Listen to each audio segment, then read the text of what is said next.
Hi there, it's Dr. Sarah Larsen. In the house with me is Greg Larsen. We call him Baby Larsen, and Greg Roach, a little bit across Los Angeles from us here, and we're covering A Course in Miracles. We're on lesson number 15, and I'm so grateful you guys are here. Hello. Hi. Hello, hello. So grateful to be here also. And so this is such a beautiful lesson. As a doctor, I can't wait to dive in. But I'm going to have the guys go first. I'm teaching lesson number 15. My thoughts are images that I have made. It is because the thoughts you think appear as images that you do not recognize them as nothing. You think them, and so you think you see them. This is how your seeing was made. This is the function you have given your body's eyes. It's not seeing, it is image making. It takes the place of seeing, replacing vision with illusions. And Greg Roach, I'd love for you to chime in on what that this lesson, that the practice, the idea for today is to repeat it to yourself and then apply it to whatever you see around you, using its name and letting your eyes rest on it as you see it. So this blank is an image that I've made. And so it's like this image, this flower is an image that I have made. There's a flower sitting on our table. And so, Greg Roach, I'd love to hear your intake on this lesson. Well, you know, this section, 15 through like 20 or 21, these are where the lessons to me start to get really, really vexing. They really just start to, your brain just starts to buckle under the conundrum that these represent. You know, so right off the bat, it's because the thoughts you think. So, you know, I think that this lesson is about, you know, how I think I'm thinking. And one of the things that comes to mind is, you know, the beautiful old analogy of Plato's cave. You know, that we're looking at shadows, and we think that these shadows are in truth reality. But they're not, you know. They're the shadows of the real world. And I think, you know, Plato was speaking in a slightly different way, but the analogy still holds true. And so really what this is pointing out to us is that what we believe to be reality is the flattened shadow of the real world. In other words, you know, I think I'm thinking, I think my thoughts are real, but in truth my thoughts are not real. They're phantoms. They're pictures. They're flat things. You know, when the world in its truth is dimensional and vibrant and, you know, a living place of energy and information. And I take that and I render it down into a two-dimensional plane inside of my mind through the process of my thoughts. It's so beautiful, that process of, and Plato's cave, which Plato wrote so beautifully about, sitting in a cave and seeing the reflection on the wall of what was actually occurring outside versus having the direct experience of it. And so, baby, darling Greg Larsen, I'd love for you to share what you, how you experienced this lesson. You know, when I was going through the lessons and going through the practices, it you know, occurred to me, it rings so true, and it's so hard to see this at first, or so hard to grasp this at first.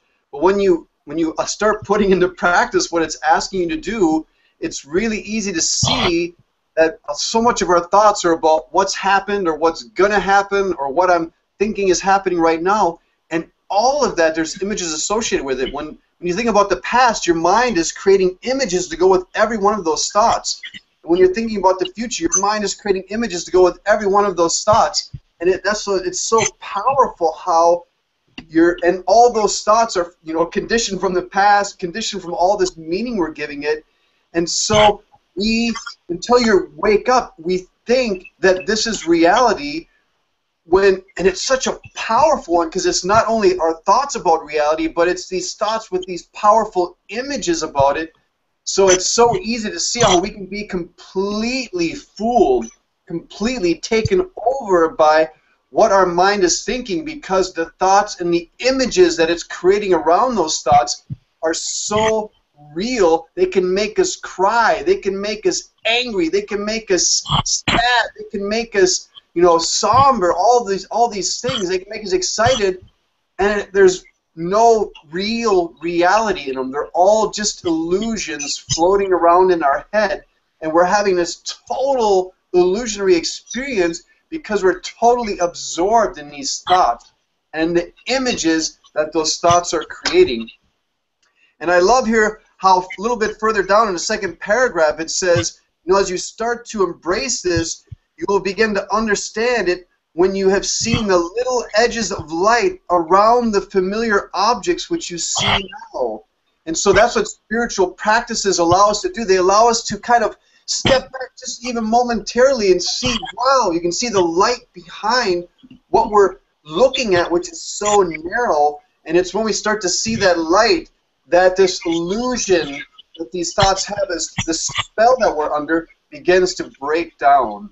And that's what a spiritual awakening is, when you begin to wake up from this illusion of our thoughts and the images those thoughts are making. That's so beautiful that you can do that with adding in. We have the ability to create, which you're talking about in the second part, which the Course in Miracles is there is a distinction between that which you think you see and real vision, in which it says the light episodes that come up into in and around things. And so making reference to Greg Roach's experience of being in the cave, looking at something, looking at the reflection of whatever's occurring on the wall, and really truly being present with something, and then being able to experience not just the perception of what you're seeing, but the true energy. And as a medical doctor, I loved this part. It really reminded me of the parts of the eye, and I immediately went back and I looked at like the sclera, which is the smooth white part, and it's extremely durable, and it has lots of muscles and tendons attached to it. The cornea, which is the clear front of the eye, and it's like the main refractory surface of the eye. There's all these different parts of the eye, and then there's this realization that really your eye doesn't see. It really creates the images. It really actually transmits information in a really intelligent way to look at a scene, and each of the different parts of the scene happen in a different part of your brain, and there's a map of the scene that has to be made in second by second by second by second by second, and we create that. We're getting so much information, and some say we're getting up to 4 billion bits of information, and we're only able to register 2,000 bits per second. And so our mind is so intelligent that what we're actually seeing is different based on how the map is laid out in our brain. And the map is based on value systems, is what I've gone on to learn in psychiatry and in the neuroplasticity of the brain. And so I really loved this lesson. And is there anything else, you guys, Greg Roach, that you would like to add before we move on? I really just love that our eyes do not see. It is our mind that makes a map. And I'd love for you to share anything about that. Well, the analogy that just occurred to me is that it's a little bit like this Google Hangout call. You know, it seems as if we're all here really present, and it seems as if it's happening in real time. But in truth, there's a little bit of a delay as each of us speaks and moves through the pipes of the internet or whatever. It seems as if I'm really looking at your beautiful faces, but in truth, you're, you know, rendered flat on my computer monitor. And that is an interesting analogy for what's actually happening and what the Course in Miracles is pointing out to us about the real nature of our perception. You know, we're seeing the past, we're actually responding to the past, and what we believe to be real things are these images, these flat, renderings that are the product of our thoughts, and that's what becomes a substitute for the truth of existence inside of our perception of reality. So. Thank you, Greg. What a great analogy. And baby Larsen, what would you love to add? Well, what comes to mind is, you know, my spiritual mentor, Eckhart Tolle, he kind of is always encouraging his students to go into nature, but you can go into nature as a scientist and have your book with all the, classifications of plants and animals, and you can go looking through the woods looking for this animal that has these qualities or these qualities, whatever. And when you're in that experience of nature, you're not even looking at nature. You're classifying it. You're making, you're looking for the specifics, and your whole experience is totally a mind experience. And so if you can go into nature and without having any thoughts, and through a meditative state, look at nature, you can actually sense its aliveness and its true beauty and its, awe-inspiring, a vibrant way of being, and we miss all of that because we usually enter the woods with our magnifying glass and our butterfly nets and our little books that have all the little, what scientists before us have classified and distinguished, and so we enter the world and we enter our lives with all of this preconditioning that doesn't allow us to see the real beauty and profoundness of life that's all around us, where these scientists classifying and looking at what people have seen before and how we can look in nature for what's been seen before. So it just truly diminishes our experience that we could have in nature by just going into life and through meditative, being super present and without thought, witnessing how alive and vibrant it is.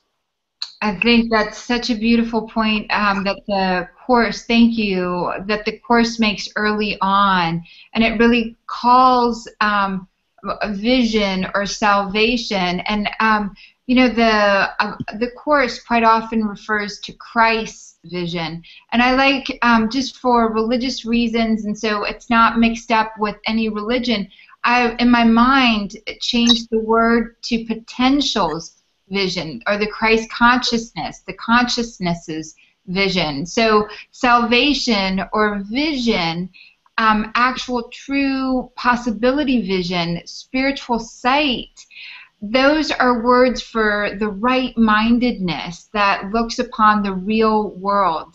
And so what you're talking about that Eckhart Tolle makes reference to, being present in the moment, and this lesson makes lesson 2, is true perception is the opposite of false or conventional perception. And false perception sees the projection of our insane illusion and sees people missing the mark and condemns what's happening based out of fear. And when we start doing and really being present in the moment, our mind begins to see the light around everything, and true perception of this innocent state or a possibility state, seeing always the same maximal light of possibility in everything. It forgives all it sees and blesses it with possibility, blesses it with miracles, blesses it with joining with it in love. And so if I'm looking at a flower but not seeing its essence, not truly seeing the possibility with it, I may judge it as dying, or I may judge it as less beautiful than another flower. And I think that's what salvation or Christ vision or possibility vision really is taking something and seeing the possibility in it. And so, guys, thank you so much for doing Lesson 15. And I will see you guys at Lesson 16. Thank you.